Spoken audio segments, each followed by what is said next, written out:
तो 26 नवंबर को शुरुआत की जाएगी और पूरे देश में जन आंदोलन, पूरे देश में अलग अलग से एक साथ इस देश की दिल्ली की राजधानी, दिल्ली को जो देश की राजधानी है, इसको पूरी तरह से जाम करने और घेरने के लिए सड़क पर पैदल चलकर आंदोलन किया जाएगा।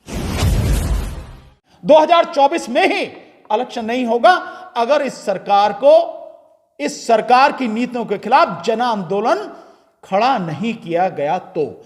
इसलिए जो आंदोलन है, इसका एक मुख्य उद्देश्य रहेगा, प्रधानमंत्री नरेंद्र मोदी जी लोकसभा को भंग करें, इस्तीफा दें और बैलेट पेपर से दोबारा लोकसभा के चुनाव कराएं। सभी साथियों को जय भीम, नमो बुद्धाय, आदाब, सत श्री अकाल, नमस्कार। जो भी प्रेस के साथी आज यहां आए हैं, आप सबका बहुत स्वागत और धन्यवाद, आपका एक बार दिल से धन्यवाद। देखिए, आज जो हमने ये प्रेस कॉन्फ्रेंस बुलाई है, ये एक बहुत गंभीर मसले पर, एक देश में पूरे में जन आंदोलन की शुरुआत करने के लिए और उसके विषय में लोगों तक सूचना पहुंचाने और लोगों का सहयोग इस जन आंदोलन में लेने के लिए हमने ये प्रेस कॉन्फ्रेंस बुलाई है। जैसा कि आप सब जान ही रहे हैं, एक बहुत बड़ा आंदोलन पूरे देश में, जो वाकई में जन आंदोलन का रूप ले चुका था और जिसमें बहुत बड़ी संख्या में महिलाओं की, माताओं, बहनों और बच्चियों की भागीदारी थी, इस देश में चल रहा था। और मार्च में, जिस समय कोरोना महामारी के वजह से 24 मार्च को पूरे देश में लॉकडाउन हुआ, तब तक वो आंदोलन बहुत जबरदस्त तरीके से चल रहा था। कोरोना की वजह से लॉकडाउन हुआ और लॉकडाउन में वो आंदोलन स्थगित हो गया। वो आंदोलन खत्म नहीं हुआ, वो आंदोलन स्थगित हो गया। और उसके बाद में आप देख रहे हैं कि तब से लेकर लगातार 3 महीने तो पूरा देश ही बंद रहा। और उसके बाद भी जिस तरह से खुला है, वो बंद होना, खुला होना, कोई फर्क नजर नहीं आ रहा। यह अलग बात है कि बिहार के चुनाव में जिस तरह की भीड़ आ रही है, लोग आ रहे हैं, वहां कोई मास्क नहीं, कुछ नहीं, किसी भी तरह की, जो उन सारी चीजों को दरकिनार करके और जो लोग शिरकत कर रहे हैं, जो रैलियां हो रही हैं, वो एक अलग पहलू है। लेकिन पूरा देश एक तरह से बंद हो गया और अभी भी जब से ये लॉकडाउन खुलना शुरू हुआ है और इस समय लॉकडाउन 5 करके चल रहा है, देश पटरी पर नहीं लौटा है। और देश में इस सरकार ने, मोदी सरकार ने, यह यूं कहा जाए कि भाजपा सरकार ने जिस तरह से कोरोना के संकट का बहुत नाजायज दुरुपयोग किया है, वो अपने आप में देश के लिए बहुत पीड़ादायक है। कोरोना की आड़ में जिस तरह से किसानों के विरोध में सरकार ने 3 कानून बनाए, उनमें संशोधन किया, आप सब जानते हैं। और ठीक कोरोना की ही आड़ में जिस तरह से श्रमिकों को पूरी तरह से तबाह करने के लिए जो श्रमिकों के हित में कानून थे, उन कानूनों को खत्म कर दिया। केंद्र सरकार ने भी खत्म किया और राज्य सरकारों ने भी खत्म कर दिया, जिसमें बीजेपी सरकार जो राज्यों में है, उनका बहुत बड़ा इसमें भाग रहा है। तो आपने देखा किसानों को, मजदूरों को, और इस कोरोना संकट के समय जिस तरह से अपने ही देश में, अपने ही देश के मजदूर प्रवासी हो गए, बेसहारा हो गए, सड़कों पर निकले, पैदल बच्चों को गोदी में लिए, उस सामान को लिए, अपने बूढ़े और बीमार माता पिता को गोदी में लिए, किस तरह से पैदल 1,000, 2,000 किलोमीटर की उन्होंने यात्राएं की, कैसे कैसे संकट के साथ घर पहुंचे। कुछ तो घर पहुंच ही नहीं पाए, एक्सीडेंट में जिनकी मौत हो गई, रेल के नीचे जो कट गए। और सरकार कहती है, जिस समय आंकड़ा पूछा जाता है संसद में, तो सरकार कहती है हमारे पास कोई आंकड़ा नहीं है।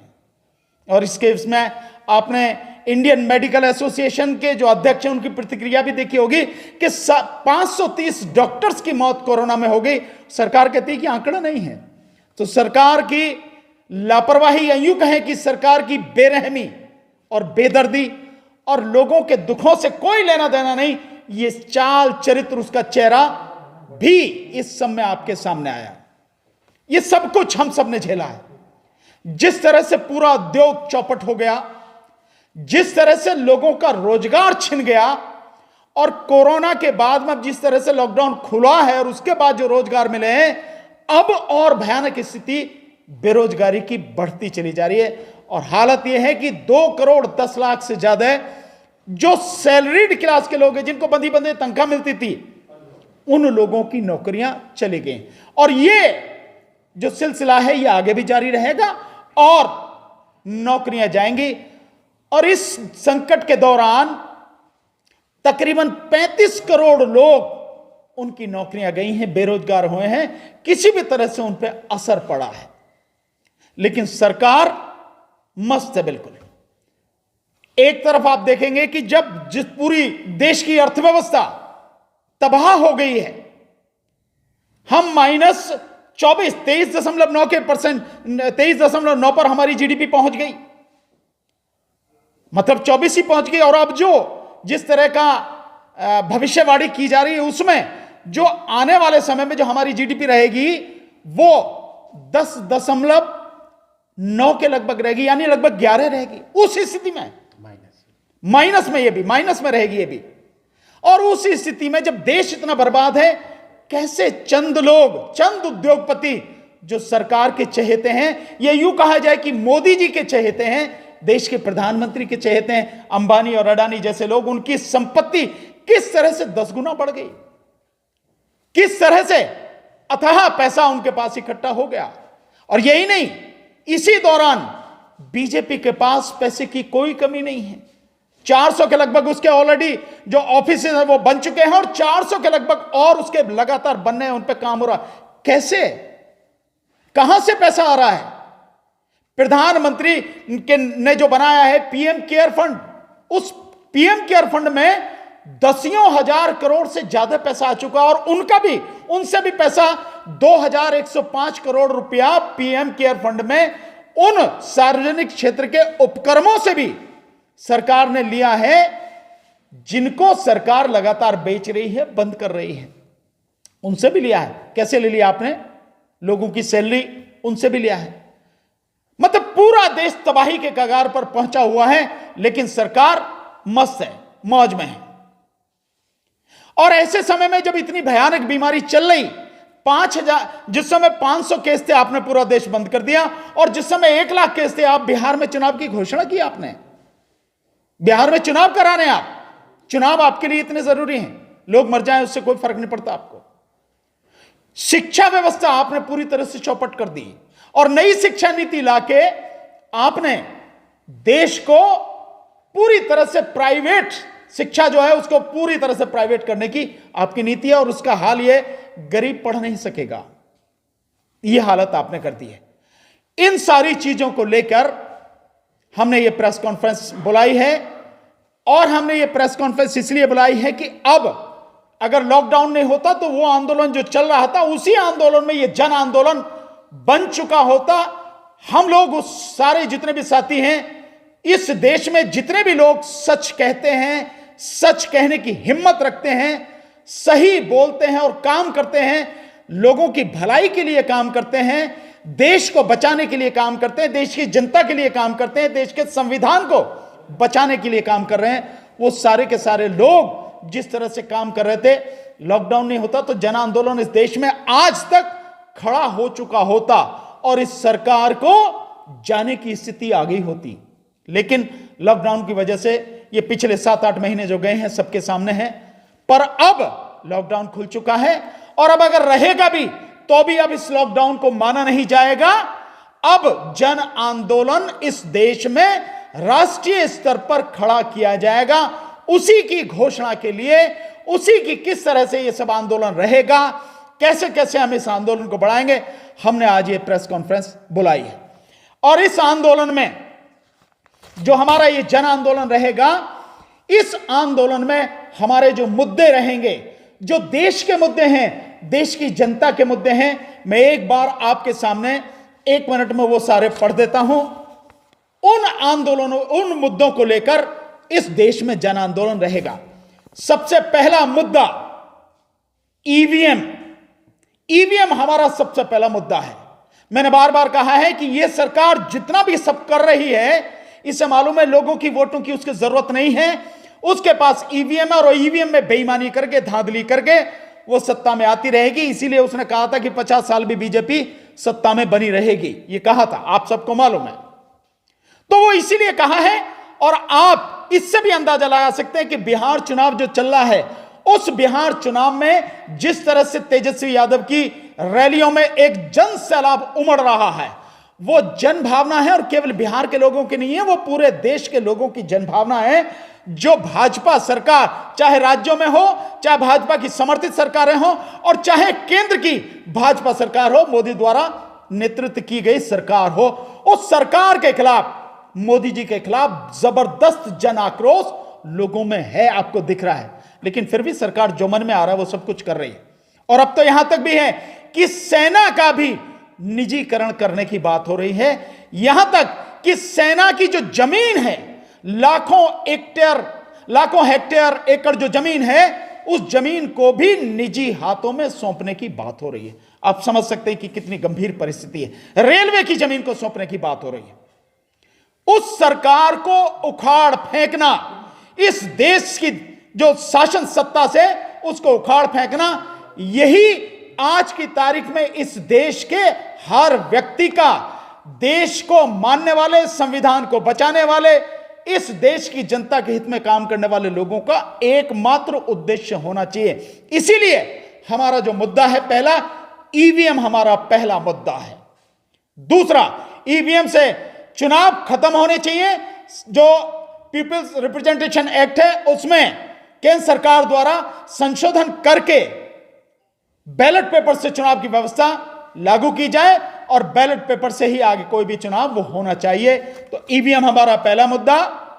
दूसरा, अभी आपने देखा होगा, मैं इसलिए इस बात को बार बार बता रहा हूं, जेपी नड्डा, उन्होंने अभी घोषणा की थी कि सीए लागू होगा, सीए एनआरसी बहुत जल्दी लागू होगा, उन्होंने घोषणा की थी।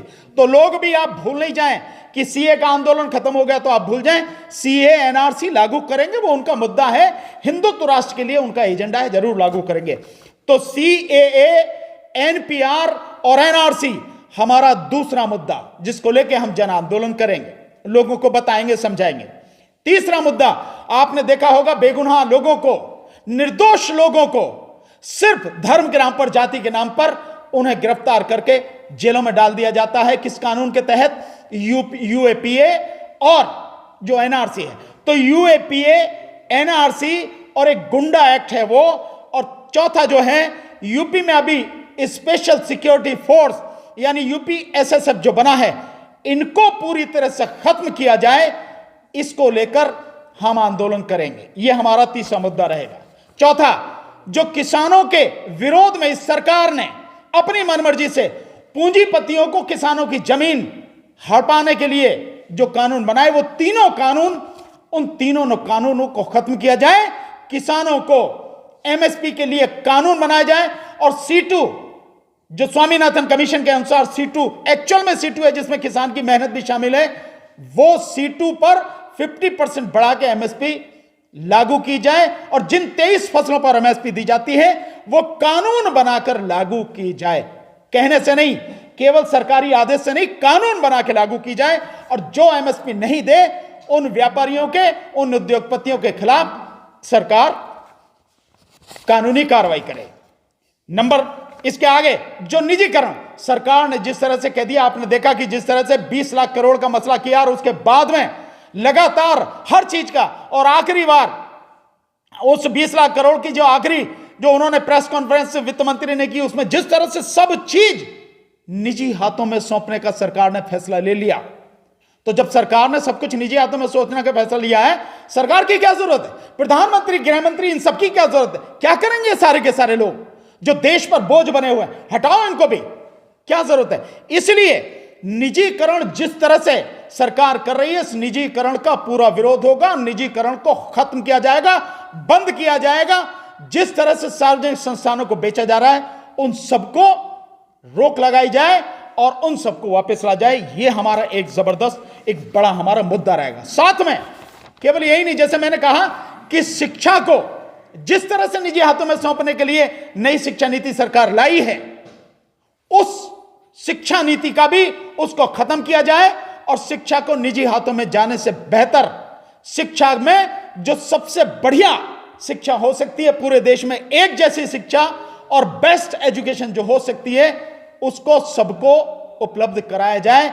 शिक्षा का कानून भी मूल अधिकारों में शामिल है, इसलिए उस कानून को पूरी तरह से लागू किया जाए। साथ में शिक्षा के साथ साथ रोजगार, बेरोजगारी की हालत आप देख रहे हैं जिस तरह से बनाए सरकार ने, पूरी तरह से तबाही मचा रखी है। लोगों के पास खाने के लिए रोटी नहीं है, जिनके पास रोजगार था वो भी छिन चुका है। सरकारी नौकरियां, 1 करोड़ से ज्यादा सरकारी नौकरियां पूरे भारत सरकार के अंतर्गत और भिन्न भिन्न राज्य सरकारों के अंतर्गत खाली पड़ी हैं, तो कम से कम वही भरी जानी चाहिए थे, वो नहीं भरी। और जो भी खाली हो रही है उनको भी नहीं भरा जा रहा। तो जो बेरोजगारी की समस्या है इस समय बड़ी भयानक समस्या है। 35 करोड़ के लगभग लोग इस देश में बेरोजगार हैं इस समय, लेकिन सरकार के कानों पर कोई जू नहीं चलती। उस बेरोजगारी को खत्म किया जाए। बेरोजगारी हमारा मुद्दा रहेगा, जिसके लिए अभी आपने देखा कि 17 सितंबर को प्रधानमंत्री के जन्मदिन पर लोगों ने जिस तरह से बेरोजगारों ने, युवा बेरोजगारों ने राष्ट्रीय बेरोजगार दिवस मनाया। मेरी बेरोजगार युवाओं से भी एक निवेदन है कि वो भी इस आंदोलन में हमारे साथ आए। एक इसके साथ महिला सुरक्षा, आप देख रहे हैं, आपके सामने है, क्या हाथरस हो, क्या बलरामपुर हो, क्या गोरखपुर हो, क्या आपका जो है यूपी में आप चले जाइए लखीमपुर खीरी हो, कहीं भी आप चले जाइए, चाहे वो राजस्थान का मसला हो, चाहे जो आप मध्य प्रदेश का मसला देख लें, हर जगह आपको जिस तरह से महिलाओं पर अत्याचार। और कल की बात है, जिस तरह से हरियाणा में फरीदाबाद में महिला को, उस बच्ची को कॉलेज के सामने ही उसको गोली मार दी गई, दिन दहाड़े सबके सामने। तो क्या हालत हो रही है, महिलाओं के साथ जितने अत्याचार बढ़ते चले जा रहे हैं। अगर एनसीआरबी का आप डाटा देखें, लगातार बढ़ रहे हैं। महिलाओं की सुरक्षा, यह हमारा मुद्दा रहेगा। एक मुद्दा है हमारा जो कोयला खदानों और जितने भी जो खनिज पदार्थ हैं, उन सबको जिस तरह से बेचा जा रहा है और चंद हाथों में बेचा जा रहा है। सबसे बड़ी बात यह है कि चंद हाथों में बेचा जा रहा है। चाहे एयरपोर्ट हो, चाहे जो आपके जो बंदरगाह हो, सारे एयरपोर्ट और बंदरगाह सबके सब अडानी के हाथों में दिए जा रहे हैं लगातार। ये जो सारी चीजें हैं, इन सबके विरोध में ये हमारा मुद्दा है। एक 2004 में वाजपेयी सरकार में जो सरकारी सेवा में लोग हैं, उनकी नौकरियां, उनको जो वो था पेंशन जो मिलती थी, उनकी पेंशन बंद कर दी गई 2004 में। और ये भी भाजपा सरकार थी, अटल बिहारी वाजपेयी जी की। लोगों की पेंशन बंद कर दी गई। हमारा सवाल सिर्फ यहां इतना है कि अगर एक एमएलए की, एक एमपी की, यानी विधायक और सांसद अगर 1-2 दिन भी रह जाएं तो उन्हें जीवन भर पेंशन मिलती है, तो जो सरकारी कर्मचारी 30-32 साल तक आपकी नौकरी करता है, आपकी सेवा करता है, सरकार की सेवा करता है, देश की सेवा करता है, उसकी पेंशन क्यों खत्म की गई? क्यों एक अलग सिस्टम उसके लिए बनाया गया? उसकी पेंशन क्यों नहीं होनी चाहिए? एक ये हमारा मुद्दा है।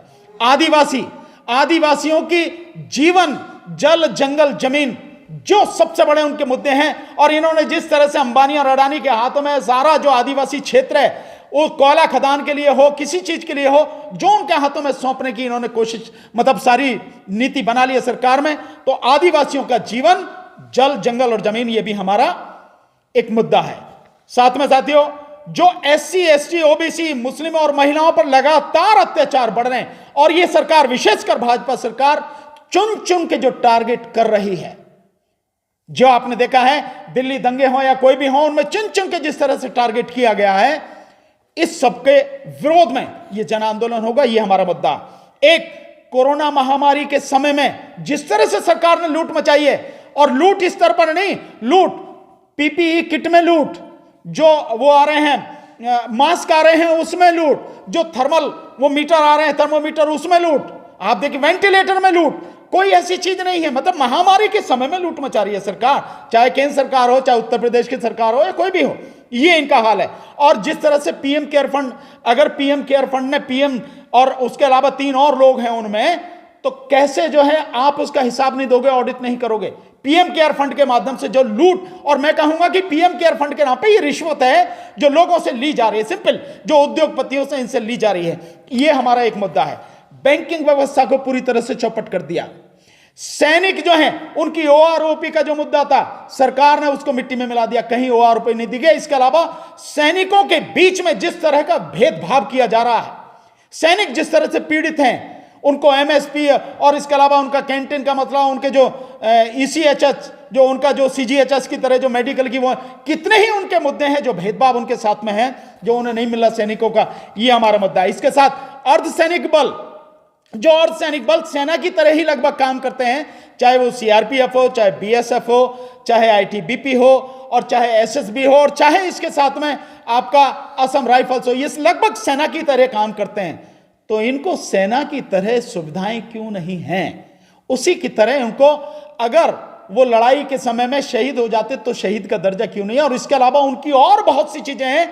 आगे आने वाले समय में हम एक एक मुद्दे को पूरी डिटेल में सब लोगों को बताएंगे। ये हमारा एक मुद्दा है अर्धसैनिक बलों का।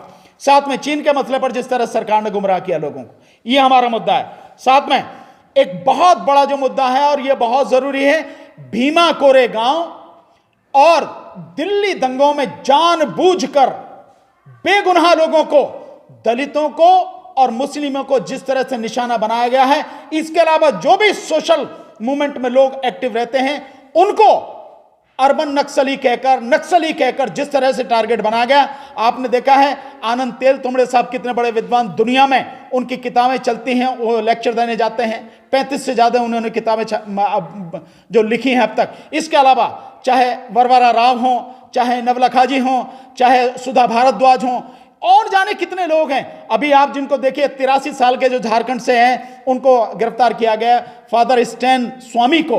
83 साल के बुजुर्ग, एक व्यक्ति जो आके केरल में रहता था, यहाँ के आदिवासियों में काम किया, 50 साल से आदिवासियों में काम कर रहा, 83 साल की उम्र में उसको गिरफ्तार किया गया। तो ये किसके अंतर? यूएपीए कानून के अंतर, जिसका जो हमारा मुद्दा है। तो भीमा कोरेगांव में जितने लोगों को गिरफ्तार किया गया झूठे, वो एफआईआर, वो केस खत्म होना चाहिए, मुकदमा पूरी तरह से खत्म होना चाहिए, उन सबको तत्काल बरी कराया जाना चाहिए, उनको सबको रिहा किया जाना चाहिए, छोड़ा जाना चाहिए। इसके अलावा जो दिल्ली दंगों में है, दिल्ली दंगों में टारगेट करके जिस तरह से फंसाया गया है लगभग 2000 लोगों को, और विशेषकर मुस्लिम लोगों को, मुस्लिम समाज के लोगों को, वही तो पिटे, वही मरे, उनके खिलाफ एफआईआर और उनको जेल में, ये भी हमारा एक मुद्दा है। साथ में 2 अप्रैल को जो हुआ था, 2 अप्रैल में जितने जो एससी समाज के, जो दलित समाज के बच्चे हैं, नौजवान बच्चे, जिसमें 15-16 बच्चों की जान गई, और उसके बाद उन्हीं पर मुकदमे हुए। जो लोग गोली चला रहे थे, सब ने वीडियो देखी, उनके खिलाफ कुछ नहीं हुआ। तो 2 अप्रैल के जो मुकदमे हैं, वो सारे मुकदमे वापस हों, और उन बच्चों को सबको बरी किया जाए, रिहा किया जाए। श्रम कानूनों की जिस तरह से सरकार ने खत्म किया, वो श्रम कानून भी हमारा एक मुद्दा है, क्योंकि इस कोरोना की आड़ में उसने, भारत सरकार और राज्य सरकार सब ने, किसान जो मजदूर हैं, उन मजदूरों को पूरी तरह से उद्योगपतियों के भरोसे पर, उन जो उद्योगपतियों की उस पर मर्जी पर छोड़ दिया है। वो चाहे जो करें, 9 घंटे काम लें, 12 घंटे काम लें, उनको दें ना दें, मेडिकल फैसिलिटी, उनकी काम करने का जो माहौल, सब कुछ खत्म कर दिया। इसके अलावा जो ये जो सारे हैं, ये हमारे मुद्दे। और स्वास्थ्य सेवाएं, आपने देखा होगा जो स्वास्थ्य सेवाएं हैं, किस तरह से स्वास्थ्य सेवाओं का पूरा जो हालत है आपके सामने है। अस्पतालों में कोरोना के अलावा किसी चीज का इलाज नहीं हो रहा, और इस बुरी हालत में है कि जो भी, चाहे मंत्री हो या अधिकारी हो बड़ा, वो कहां जाता है इलाज कराने के लिए? प्राइवेट में। अरे जब सरकारी हॉस्पिटल तुमने बनाए हैं, सरकारी हॉस्पिटल हैं, सरकारी हॉस्पिटल्स में इलाज क्यों नहीं कराते आप? क्यों प्राइवेट हॉस्पिटल्स में जा रहे हैं? तो ये जो स्वास्थ्य सेवाओं की हालत है, और कोरोना के अलावा किसी का इलाज नहीं हो रहा, इससे भयानक स्थिति और क्या होगी? ये हमारे सारे मुद्दे हैं। इन मुद्दों को लेकर हम पूरे देश में जन आंदोलन करेंगे। इस जन आंदोलन की शुरुआत हम 26 नवंबर यानी संविधान दिवस के अवसर पर हम शुरुआत करने जा रहे हैं। 26 नवंबर 2020 में जंतर मंतर पर शाम को 2 बजे के बाद से, यानी 2 बजे से लेकर 5 बजे तक आंदोलन की शुरुआत होगी, और उसके बाद धीरे धीरे पूरे देश में लगातार हम लोगों से संपर्क करके आंदोलन करेंगे और फिर पूरे देश से एक साथ जन आंदोलन, जिसकी डेट हम आगे आपको बताएंगे कि कब हम वो जन आंदोलन करेंगे। हालांकि ये कोरोना की वजह से नहीं, हम तो उस आंदोलन को करने वाले थे 26 नवंबर को ही, ऑलरेडी इसको पहले से करते, पर इसकी वजह से वो थोड़ा सा मामला डिले हुआ है। तो 26 नवंबर को शुरुआत की जाएगी और पूरे देश में जन आंदोलन, पूरे देश में अलग अलग से एक साथ इस देश की दिल्ली की राजधानी, दिल्ली को जो देश की राजधानी है, इसको पूरी तरह से जाम करने और घेरने के लिए सड़क पर पैदल चलकर आंदोलन किया जाएगा। ये आगे सारी चीज रहेंगे। और सिर्फ एक बात, इस आंदोलन में जितने भी सामाजिक संगठन हैं, सामाजिक कार्यकर्ता हैं, अच्छी सोच रखने वाले राजनीतिक लोग हैं, राजनीतिक पार्टियां हैं, उन सब से मेरा निवेदन है, सब मिलजुल कर इसमें हमारा साथ दीजिए। साथियों, साथ चलेंगे, मिलकर चलेंगे, तभी आंदोलन सफल होगा, तभी इस सरकार को, जिसने देश को बर्बाद कर दिया, इसे हटाया जा सकेगा, अन्यथा इसे हटा नहीं सकेंगे। और अगर यह सरकार बनी रहेगी तो आने वाले समय में 2024 तक इस देश को पूरी तरह से बर्बाद कर देगी। 2024 के बाद में इस देश में इलेक्शन होगा नहीं, 2024 में ही इलेक्शन नहीं होगा अगर इस सरकार की नीतियों के खिलाफ जन आंदोलन खड़ा नहीं किया गया। तो इसलिए जो आंदोलन है, इसका एक मुख्य उद्देश्य रहेगा, प्रधानमंत्री नरेंद्र मोदी जी लोकसभा को भंग करें, इस्तीफा दें और बैलेट पेपर से दोबारा लोकसभा के चुनाव कराएं। यह हमारा मुद्दा रहेगा। अब मैं आपसे चाहूंगा कि आप जो भी प्रेस के साथी हैं, आप जो सवाल पूछना चाहें, आपके मन में जो सवाल हो आप पूछें, हम उसका जवाब देंगे। जिस तरीके से भानु प्रताप जी, अभी आपने देखा काफी सारे हजारों लोग जेलों में डाल दिए एनआरसी को लेके, क्या वो सामाजिक संगठन आपका साथ दे पाएंगे उस बात को लेके? देखिए, मैं ये मानता हूं कि ये लड़ाई केवल मेरी नहीं है, या आदरणीय डॉक्टर विजय कुमार साहब की नहीं है, या आदरणीय हिजम राजन सिंघा साहब की नहीं है, या आपकी नहीं है। ये लड़ाई किसी एक व्यक्ति, किसी एक संगठन की नहीं है, किसी एक पार्टी की नहीं है, ये पूरे देश की है। हर संगठन की, हर सामाजिक कार्यकर्ता की, हर राजनीतिक पार्टी की, हर राजनीतिक व्यक्ति की है। तो मैं मानता हूं कि सबको इस आंदोलन में मिलजुल के साथ देना चाहिए। हम इसकी शुरुआत कर रहे हैं, लेकिन हर साथी से हमने पहले भी जिस दो भी आंदोलन किए हैं, लोगों ने साथ दिया है, संगठनों ने साथ दिया है।